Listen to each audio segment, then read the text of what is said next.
Hi, I'm Fernando Jones, and I was invited by NAMM U to share my best practices with you to help you successfully pivot from in-person music lessons to online music lessons during this time of shelter in place. I hope you enjoy this presentation. Thank you. I'm proud to present Pivot and Teach Music Lessons online smoothly using video conferencing during shelter in place. I want you to think NAMM U when you think about how to present yourself. NAMM stands for the National Association of Music Merchants. The U stands for university. I want you to think of it as need, audience, market, motivated, unique. I want you to be able to identify the need, target your audience, aggressively market your program, stay motivated, and be unique. Now I'll explain. Identify the need. Here's an example, and my mother used to always tell me, she would say, I could show you a lot better than I can tell you. So I'm going to show you this example right here. You're more than welcome to read along.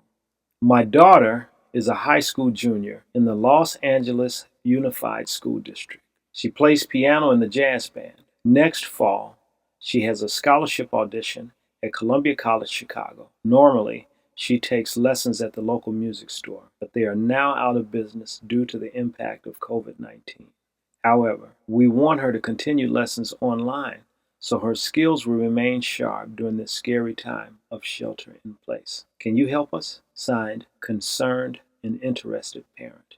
Here's another one. My son wants to be ready for blues camp next summer. He's a high-performing beginner. With the right coaching, he could be an intermediate player by June. Also signed, Concerned and Interested Parent. That's where you come in. A, audience. Target the audience that you want to serve. Is it a beginner group, intermediate, or advanced group or player? Is it a youth or is it an adult? You decide. Maybe it's both, and maybe it is all three, beginner, intermediate, and advanced. Once you decide what your target audience is, then you can start looking at your marketing plan. Aggressively market your idea and your program. Use every tool that you have, whether it's your website or Facebook or any other form of social media. Identify the market and go after them. Most importantly, be ready when they come. M, motivated. You have to stay motivated because the intimacy of in-person one-on-one is gone for the time being. So you have to stay motivated and find other tricks of the trade to keep yourself engaged, because when your student comes to class, you have to engage them, and they're coming to you at that moment in time during your lesson. Only you can solve those problems, those questions, or those concerns. Be unique. What makes you different sometimes is the thing that makes you great. It also makes you marketable. Something unique about you, you may be able to teach your lessons from the music studio in your home. You may have a wealth of knowledge. You may have playing experience that no one else has. And those are things that go beyond the book or beyond the lesson that you can share with your student. That makes you unique, and that makes you interesting. It also helps to make the kid or the adult come to class on time and often because they like you. When it comes to your presentation, you are putting on a show whether you know it or not. So you want to be cognizant of everything. You want to be cognizant of your appearance. Maybe you will find an attractive outfit or a standard outfit that you can wear all of the time. That will help eliminate some of the fuss of what am I going to wear today? And it also creates consistency for the student to see you the same way all of the time. It also psychologically presents an image that you are there on purpose, which you are there on purpose. So be consistent in that appearance. The appearance of your backdrop. You might be the world's greatest music teacher, but your backdrop is disheveled. You've got everything in the world in behind you. Books, cars, a cat crawling around.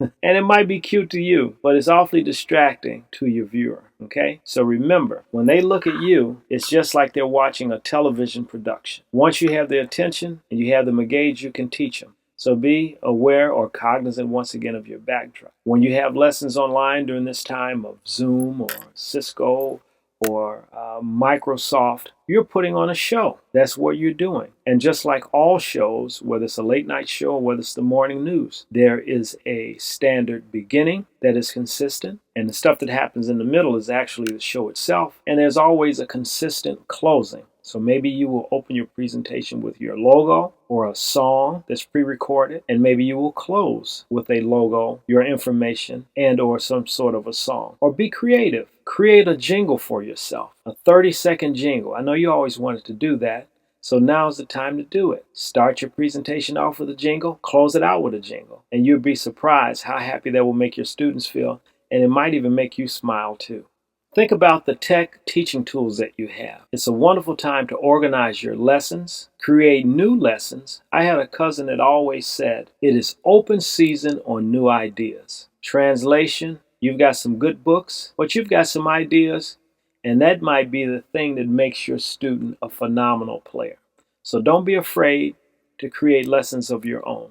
Think about the software and the gear that you'll be using during this class. You can use certain scoring software to write charts in the event that the students do read charts, of course. Or you can do head charts where you just write it out on a nice piece of paper, scan it, and import it into your lesson some kind of a way, or email them PDFs of the lessons. The gear.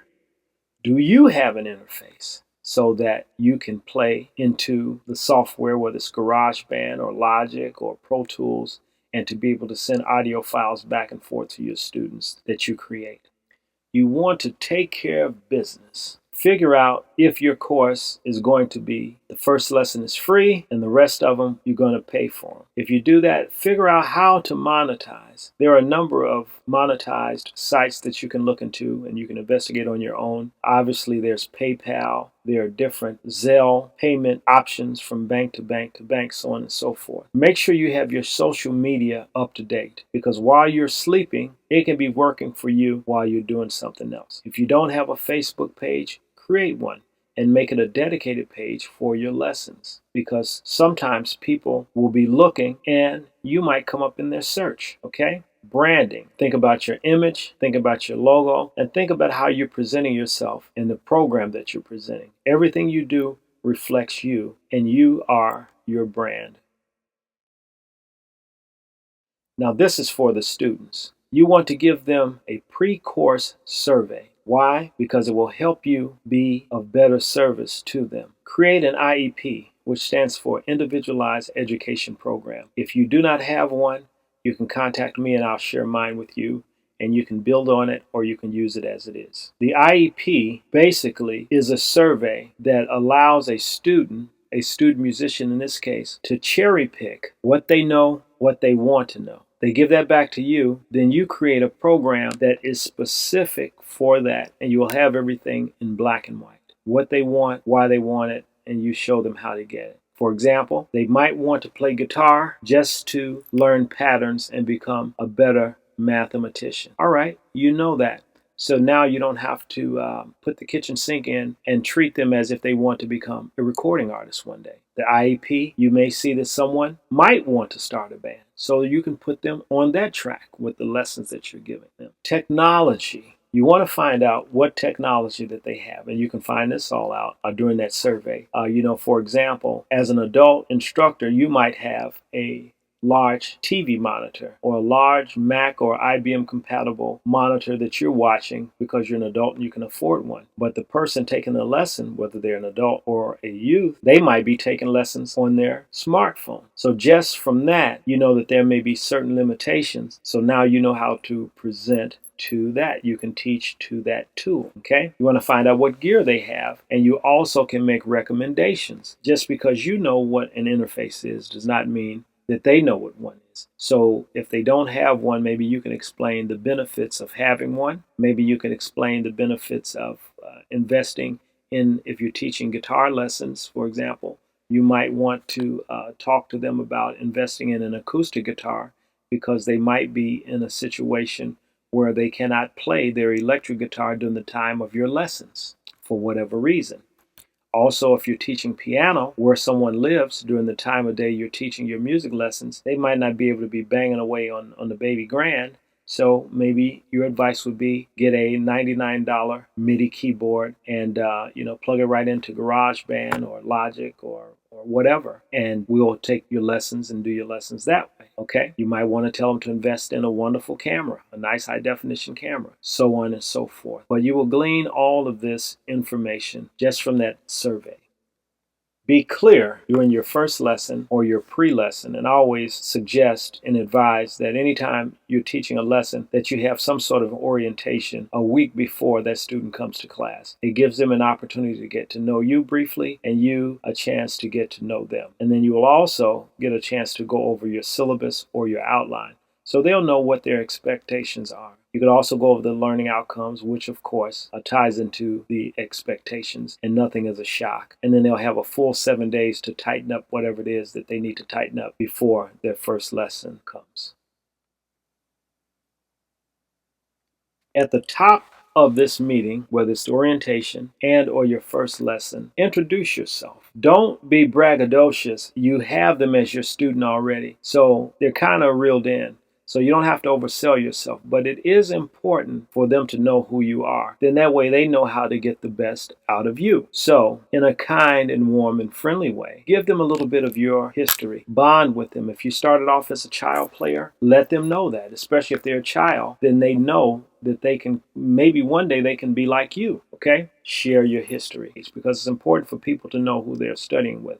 It's also important, if it's a youth, that their parents know who you are, other than, they got your number off the wall at the guitar store calling you. Be honest and be open. Let them know your areas of expertise. For example, I am not a note reader. I'm a blues player, and so I learned almost everything the wrong way. I know how to read head charts. I know how to play. I developed my ear really well. So when I teach through the lens of playing by ear, learning basic chords, and turning basic chords into songs, and from that, turning those songs into great songs, okay? So talk about what you do and be clear on your area of expertise. And don't be afraid or ashamed if there is a level that you can't do and you want to recommend them to someone else. You can say, hey, I can get you from point A to B, and Miss Brown can get you from point B to Y, and Mr. Johnson can get you from point Y to Z, okay? Now here's a recap. With this technique, I want you to think NAMM U when you think about how to present yourself. I want you to identify the need. Matter of fact, repeat after me. Identify need. Your turn. Target audience. Your turn. Aggressively market. Your turn. Stay motivated. Very good. Be unique.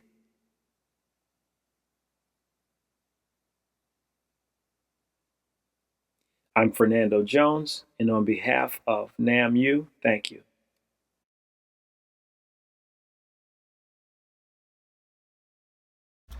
Hi, I'm Mr. Jones, Fernando Jones, and I'm happy to be your instructor from the beginning of this course all the way till the end. I will give you a survey. The survey will be an IEP, an individualized education program. From that assessment, I will find out what you know and what you want to know. And through that information, I will tailor a program especially for you to help you become a better player, whether you are a beginner, intermediate, or advanced player.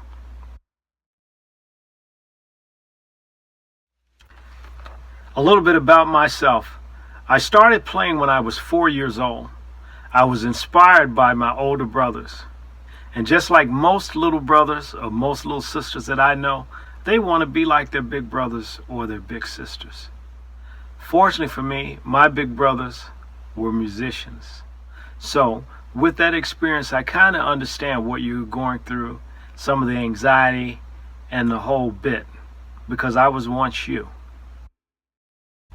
My area of expertise is teaching student musicians how to play by ear.